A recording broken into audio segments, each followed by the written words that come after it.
एकदा की पावसाळा चालू झाला की घरामध्ये रोज रोज काय भाजी बनवायची हे टेन्शनच निघून जातं. कारण जंगलामध्ये भरपूर अशा रानभाज्या उगतात. त्यातीलच आज एक रानभाजी आपण बनवणार आहोत. ती म्हणजे बांबूच्या कोवळ्या कोंबांची भाजी.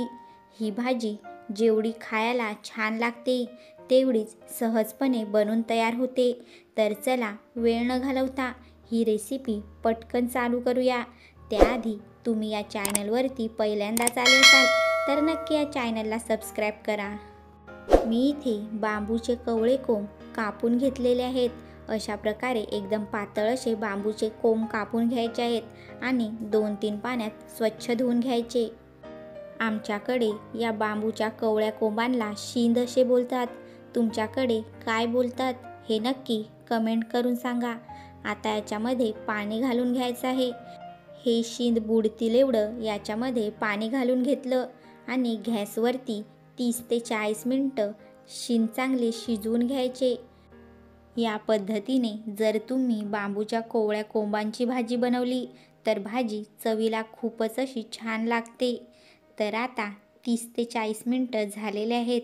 आता मी गॅस बंद करून घेणार आहे आणि शिंदसुद्धा चांगल्या प्रकारे शिजली आहे.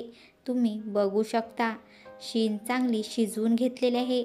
आता इथे मी गॅस बंद करून घेणार आहे आणि हे पाणी थंड करून घेणार आहे. तर बघा आता शिंदीमधलं पाणी थंड झालेलं आहे. 2 ते 3 पाण्याने पुन्हा ही शिंद चांगली धुवून घ्यायची आणि त्याच्यामधलं सगळं पाणी काढून शिंद अशा प्रकारे पिळून घ्यायचे आहे. त्याच्यामधलं सगळं पाणी काढायचं जेणेकरून शिंदीला चांगली अशी चव येते. तर बघा मी शिंदीमधलं सगळं पाणी काढून घेतलं. आता हाताने शिंद अशा प्रकारे वेगवेगळी करून घ्यायची. तर इथे मी शिंद चांगली वेगळी करून घेतलेली आहे. आता याच्यामध्ये चवीपुरतं मीठ घालून घेतलं. अर्धा चमचा गरम मसाला, अर्धा चमचा हळदी आणि 1 चमचा लाल तिखट मसाला घालून घेतला. तुम्हाला जेवढं तिखट हवं तेवढा मसाला तुम्ही याच्यामध्ये घालू शकता.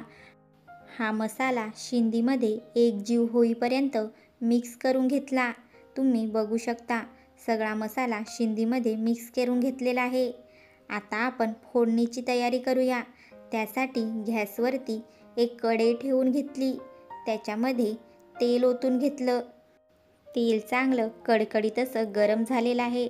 आता त्याच्यामध्ये 7 ते 8 लसणाच्या पाकळ्या घालून घ्यायच्या आणि या लसणाच्या पाकळ्या लालसर होईपर्यंत भाजून घ्यायच्या.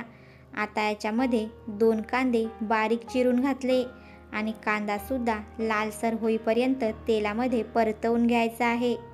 कोणत्याही प्रकारचं वाटण न वापरताही जंगलातील भाज्या या चवीला अप्रतिम लागतात. तर आता कांदा इथे लालसर झालेला आहे. तेलामध्ये परत चिमूटभर हळद घालून घेतली. आता हे सगळं मिक्स करून याच्यामध्ये ही मिक्स केलेली शिंद घालून घ्यायची आणि चांगली अशी परतवून घ्यायची.